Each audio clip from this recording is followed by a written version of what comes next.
ألم تروا أن الله سخر لكم ما في السماوات وما في الأرض وأسبغ عليكم نعمه ظاهرة وباطنة ومن الناس من يجادل في الله بغير علم ولا هدى ولا كتاب منير. وإذا قيل لهم اتبعوا ما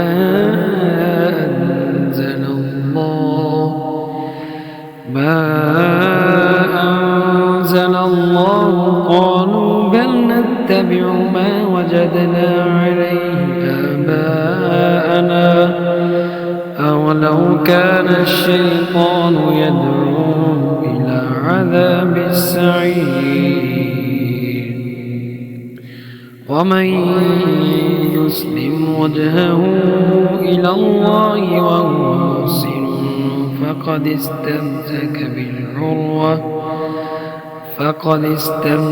بالعروة الوثقى وإلى الله عاقبة الأمور. ومن كفر فلا يحزنك كفره إلينا مرجعهم فننبئهم بما عملوا إن الله عليم بذات الصدور. نمتعهم قليلا ثم نضطرهم إلى عذاب غليظ. ولئن سألتهم من خلق السماوات والأرض ليقولن الله قل الحمد لله بل أكثرهم لا يعلمون. لله ما في السماوات والأرض إن الله هو الغني الحميد.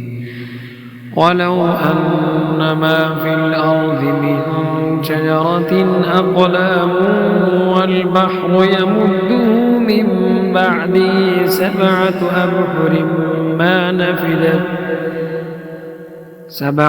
أبحر ما نفدت كلمات الله إن الله عزيز حكيم.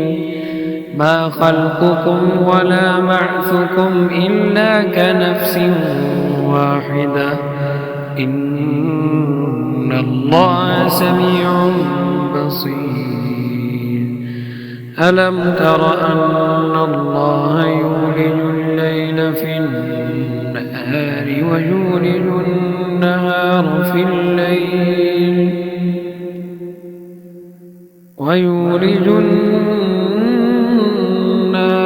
في الليل وسخر الشمس والقمر كل يجري إلى أجل مسمى وأن الله بما تعملون خبير.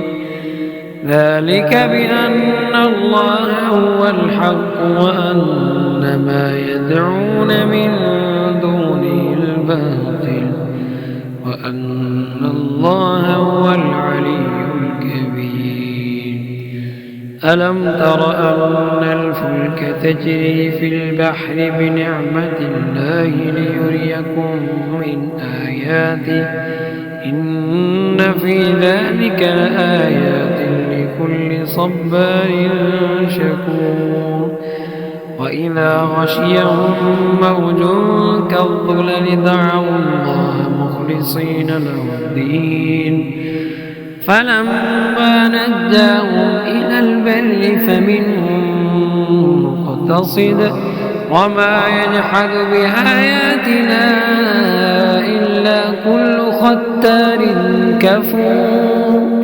يا أيها الناس فاتقوا ربكم واخشوا يوما لا يجزي والد عن ولده ولا مولود هو جاز عن والده شيئا إن وعد الله حق فلا تغرنكم الحياة الدنيا ولا يغرنكم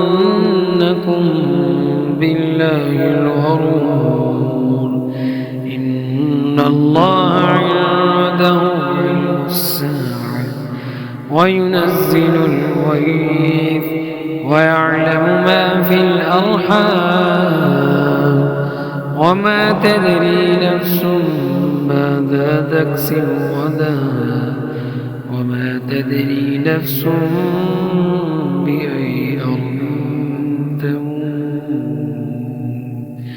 إن الله عليم خبير.